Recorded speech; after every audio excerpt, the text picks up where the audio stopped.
Got a perfect meal for you on a cold night. My Texas style chili. When I tell you this thing is super duper delicious, have you licking your fingers and reaching in the pot for more until you hit the bottom? It's this recipe right here. Mike's delicious Texas style chili. Definitely approved for greatness. Check it out. So what we have here is our ingredients that we're gonna need in order to make this chili.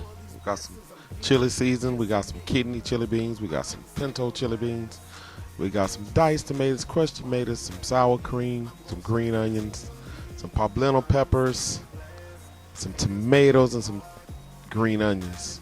So we diced everything up nice and small. We're gonna keep a little bit of this green onion left over to the side for toppings. Okay, so I have in this skillet, I have some olive oil that I heated up and placed all my seasonings in the skillet. We just want to cook it down till it gets translucent. Then we're going to start adding our dry seasonings. So we have 2 teaspoons of garlic powder going in. Then after that, we're going to add 2 teaspoons of onion powder.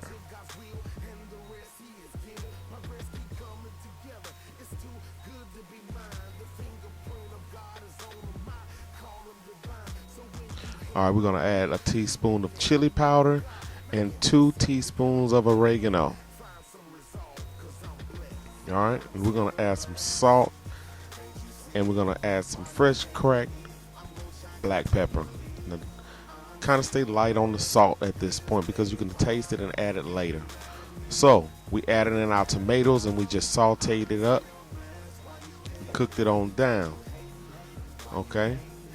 About 10 minutes just to get a little translucent. Then we're going to start adding our canned ingredients, which is our diced tomatoes, our crushed tomatoes, and then we're going to add in our pinto chili beans and our kidney chili beans. The reason why I get chili beans is because it has chili seasoning already in it. It's a little extra step you can skip in order to build your flavors. It's all about layering flavors and building them up. So once we get all those ingredients put in that pot, we're going to mix this up together thoroughly.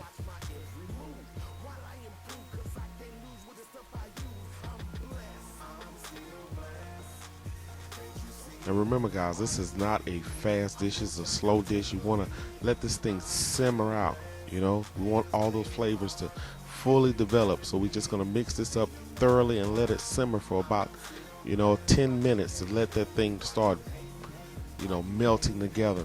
And then we're going to add our ground beef. All right, so now that we added our ground beef, we want to give that a nice little stir and let that simmer down. Remember, we got to let that seasoning penetrate into that beef. Okay, so right here we got some tomato paste. Some people like to use ketchup. I prefer tomato paste. So we got 2 nice teaspoons of tomato paste. We're going to add us about 8 ounces of water. And we're going to stir that up very good. Let that simmer on down for about 20 minutes. Then we're going to go with our chili seasoning packet. Okay, go whatever brand you like. It makes it a little bit easier to do that than to try to actually mix up the spices for you.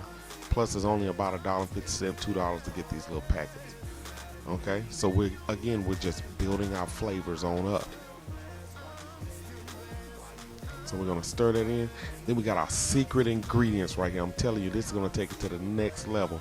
And this is about 2 teaspoons or maybe 2 tablespoons of brown sugar. What that actually does is mellow out the acidity that's in the tomatoes and all those seasonings, chili spices. Kind of blends everything else in together. Once we put that in there, we're gonna let this thing simmer for about 30 minutes. Take your time with it. And here we go. We got us some Texas style chili. Man, this stuff is so delicious. I'm telling you, my kids were just about fighting over this thing. I'm still blessed. Can't you see? Why you hating me? I'm gonna shine continually.